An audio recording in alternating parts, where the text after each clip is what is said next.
We were, before the show, we were just kicking around a few conversation points. And one of the things that has come up, not just a few times, but enough to raise my eyebrows a little bit, is this idea that they may already walk among us, as some have said. Robert Bigelow is probably one of the most well-known people who have mentioned this, that there are beings that look more or less just like us that are infiltrated or somehow inserted into our world. And I've heard people say, Robert Dean has said this, and Bigelow has said almost the same thing. He's like, you could sit next to one on an airplane, you would never know. Ingo Swann, speaking of remote viewers, I always bring up Ingo. He's talked about it. He said that he's been in the room with hybrids that look just like a human being. You can't tell the difference, but something he could tell was different about this person, but outwardly they look just like us. Reed, I just wonder, what's your instinct tell you? Do you think, are we in a situation where there are beings that look more or less like us that are kind of deeply embedded in our society that may be steering us in a particular direction one way or the other? Or is that just a bridge too far? Well, if I kind of back out to some of the first principles of the phenomenon, I would say, the events of the 20th century, post-World War II, seem to have been part or a large part of the triggering event that prompted either NHI to go from observation to involvement, or that prompted NHI observation and involvement. So the detonation of nuclear weapons, war on a scale never seen before, the destruction of the natural environment of the Earth, overpopulation, massive uptick, hockey stick in technological development seems to have prompted this interest and this engagement and potential intervention into our human affairs in ways that we don't understand. So if I were them, I would want to at first shape the psychological space. So if you can affect the way people perceive reality, that would be advantageous, because then the physical engagement to follow would prefer your intent and program very well, versus you're fighting upstream. Humans want to see this aspect of you that you don't want them to see, and you have to hide it, cloak it, etc. Why not just prevent us from seeing, right? Or cloud the airwaves of our own minds with too much information, TMI, or to distract us, or to fracture our societies and manufacture crises that basically just consume the limited bandwidth we have. So if I were a hypersentient entity that wanted to become involved, alter the nature of the human developmental track, and interface or integrate with it, I would probably prep the psychological space.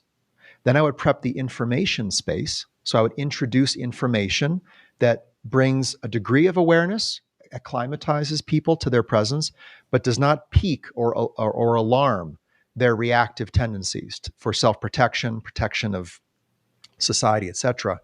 And that also too much awareness would empower human authorities to undertake real action in response as well. So if the public is insufficiently aware, the Overton window, it's well outside of that, right? So therefore politicians, government officials really can't do anything in the public. Then that also prefers this kind of covert, slow, long game, alteration, potential involvement or integration process.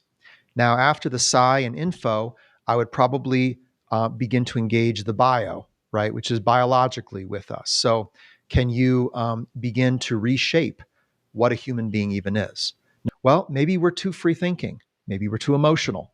Maybe we procreate too aggressively, right? And so if you were an NHI babysitter, as Lou Elizondo posited or proposed the idea of, or if you're an NHI overseer or overlord, I've heard that word as well, or if you simply want to integrate with us for perceived mutual benefit, which may not really be mutually beneficial to us, we don't know, then possibly you would get into the bio side.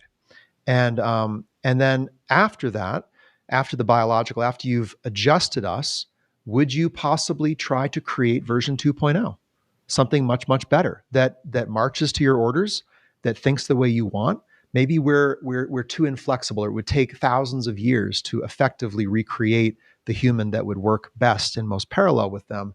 So why not just make a new one and pluck a few humans off the face of the earth, let them germinate in your petri dish up in space, and make numerous genetic alterations, make rapid the generational turnover of that material genetically, and then begin to acclimatize this new entity in our space, get them onboarded, schooled up, give them a human babysitter. A lot of abductees talk about being assigned to a Yes. non-human entity to Yes. acclimatize them to society. That's very much at the heart of the abduction record, the abduction account. And ultimately, does this individual produce a better leader?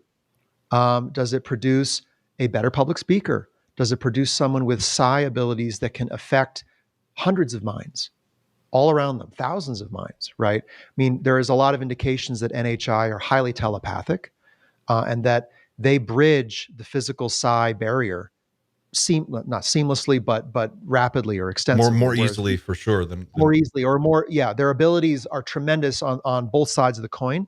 I would say our abilities are there as well. They're just uncultivated, and we're largely ignorant of our yeah. extrasensory abilities. We're becoming aware partly through this phenomenon, right? As we must, because I think a big the playing field where this contest is taking place, this contest of will, intent, and purpose, is in the psi space. It's not just physical. And so, are we going to lose that contest simply because we were rotely ignorant that it even existed or was taking place?